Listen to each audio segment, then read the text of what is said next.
So ayan guys, mag-unboxing ulit tayo sa aking Gibson shoes.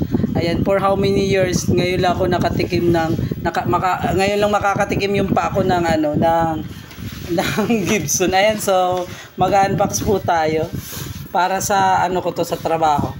Ayan, mag-unbox po tayo. Ang bili ko po niya is 1,800 doon sa main. Ayan po yung akin. Bagong shoes. Ayan, ang aking pangtrabahong sapatos. Ayan, Gibson po siya. Ayan, ayan. Oh, 'di ba?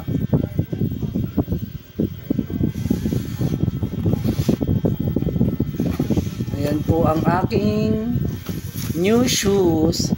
Siyempre kailangan din natin bumili ng kasi siyempre para sa trabaho natin 'yan.